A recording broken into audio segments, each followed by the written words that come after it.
Question number 9 देखेंगे, आखिरी question है, बहुत दमदार क्वेश्चन है, बहुत प्यारा शानदार क्वेश्चन है, क्योंकि इसमें इतनी बड़ी बड़ी कैलकुलेशन है। सर कैसे करेंगे, ध्यान से देखना।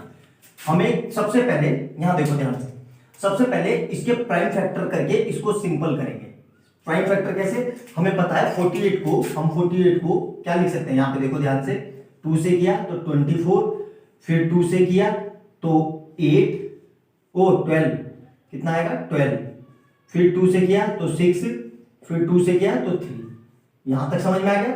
फिर 18 को ऐसे लिखेंगे तो 18 को क्या हो जाएगा, 18 को देखो ध्यान से, 18 का क्या होगा प्राइम फैक्टराइजेशन, 18 को किया 2 से तो 9, फिर 3 से और फिर 3 और यहाँ पे 1।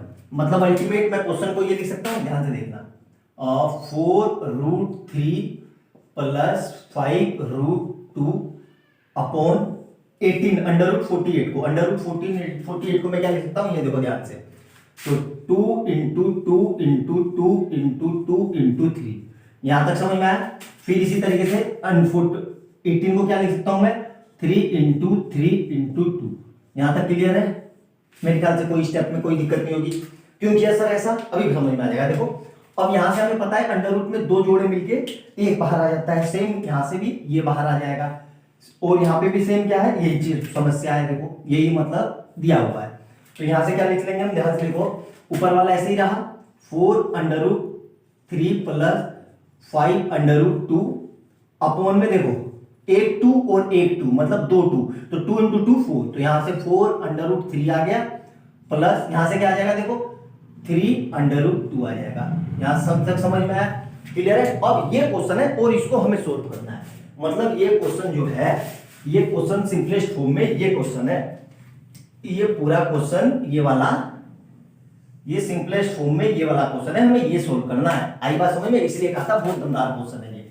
अच्छे से समझ में आया। अब देखो इसको करेंगे कैसे, ठीक है। तो अब हमें पता है कि भाई ये लिख लिया, अब इसको रेशनलाइज करेंगे। रेशनलाइज कैसे करेंगे, ध्यान से देखो, हमें क्या दिया हुआ है यहाँ पे, तो 4√3, पहले ये देख लेंगे कि इनमें से बड़ा कौन सा है, यही बड़ा है यार, क्योंकि इसके साथ √3 है और 4 भी है, और यहाँ पे 3√2 है, तो ये बड़ा है, तो ये अब इसको ऐसे लिखा और माइनस का 3√2 से मल्टीप्लाई, और सेम यहीं पे 4√3 ऐसे ही रहा, और माइनस का 3√2 से डिवाइड। यहां तक क्लियर है बिल्कुल अच्छे से। एक एक स्टेप समझ में आया, यस सर बिल्कुल समझ में आया। अब देखो मिटा रहा हूं, अब देखना ध्यान से। अब मैं आपको कैलकुलेशन को आसान करने का कुछ तरीका बताता हूं, ध्यान से समझना, आप अननेसेसरी कैलकुलेशन से बच जाओगे। सिर्फ इतने को मैंने ए मान लिया, और इस वाले को मैंने बी मान लिया, ठीक है, इसको मैंने बी मान लिया। तो अब मेरा देखो क्वेश्चन किस फॉर्म में होगा, ध्यान से समझना बेटा, आपकी कैलकुलेशन को आसान करने के लिए कर रहा हूं मैं। मतलब 4, और इसको क्या माना था मैंने, √3 को ए, और इधर क्या है प्लस का 5, और √2 को क्या माना है मैंने बी, इधर से ही आ गया। इसको इस ब्रैकेट में ले लो। सिमिलरली उधर से क्या बचेगा, देखो ध्यान से, 4 ऐसे ही रहा, √3 को क्या माना मैंने ए, ठीक है, और माइनस का 3 ऐसे ही रहा, √2 को क्या माना मैंने बी, ऐसे लिख लिया। ये हो गया अंक, और यहां देखो नीचे क्या आएगा, इसको फिर वही मतलब 4 इंटू ए प्लस 3 इंटू बी, और अगले में भी क्या हो जाएगा, ये 4 इंटू ए माइनस 3 इंटू बी। यहां तक समझ में आया। ऐसे आपकी कैलकुलेशन आसान होगी, इसीलिए मैं आपको ऐसे कर रहा हूं। अब देखो इसकी कैलकुलेशन, वरना ये अननेसेसरी बहुत लंबी लेने को समझ जाएगा, आप थक हार के छोड़ दोगे। जो तरीके से मैं बता रहा हूं वैसे करो, आपको कोई मिस्टेक नहीं होगी। अच्छे से समझ में आया। अब देखो कैसे करेंगे, ध्यान से देखना। अब इसकी मल्टीप्लाई करनी है, तो क्या करेंगे, 4a ऐसे ही रहा, मतलब 4a की इसको यहां पे रख लो, तो 4a के साथ ये पूरा ब्रैकेट लिख दो। पूरा ब्रैकेट कैसे, देखो मैं मार्कर चेंज करके बता रहा हूं, 4a प्लस वो माइनस में 3b इधर आ गया। अब यहां पे क्या है, प्लस का 5b, तो अब मैं क्या लिख रहा हूं, प्लस का 5b लिख लिया ऐसे ही, और इधर ब्रैकेट में क्या लिखेंगे, सेम वही चीज।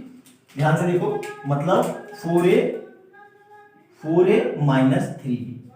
यहां तक समझ में आया। अब नीचे देखो क्या हो रहा है, a plus B A minus B, मतलब इस पूरे को, अब ध्यान से देखना, इस पूरे को फिर से मैं स्मॉल a मान लिया, और इस पूरे को स्मॉल b मान लिया, और यहां पे भी देखो स्मॉल a मान लिया, और यहां पे भी स्मॉल b मान लिया, तो क्या हो जाएगा, ध्यान से समझना। ऐसे लिखना बेटा, a प्लस बी और इधर से क्या हो जाएगा a minus B.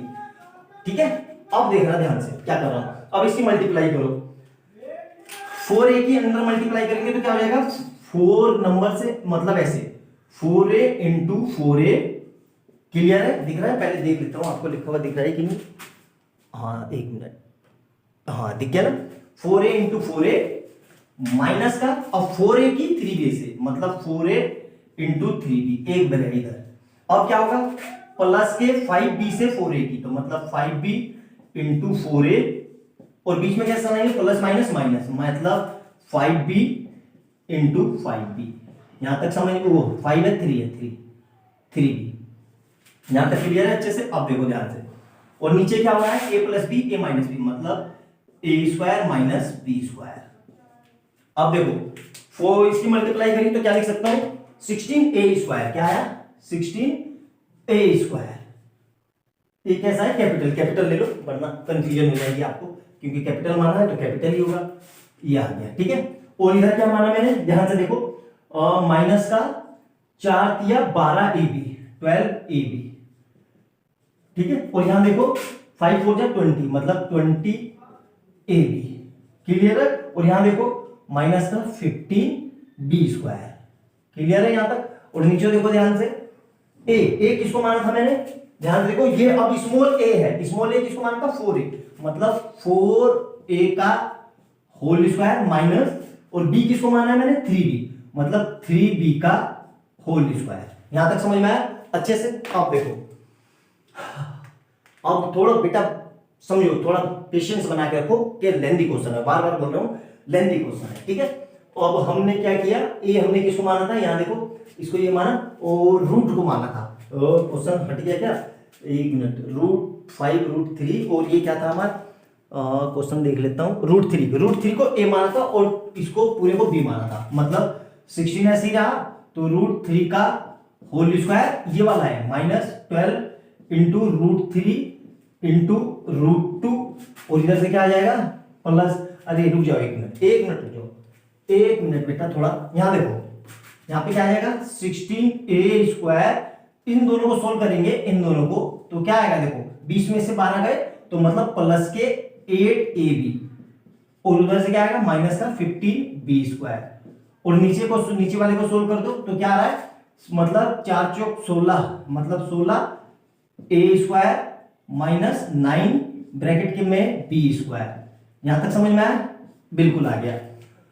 Lengthy question है, बार बार रिपीट कर रहा हूं, और ए हमने किसको माना था, देखो ध्यान से, ए माना था रूट, ध्यान से एक मिनट ये मिटा देता हूं,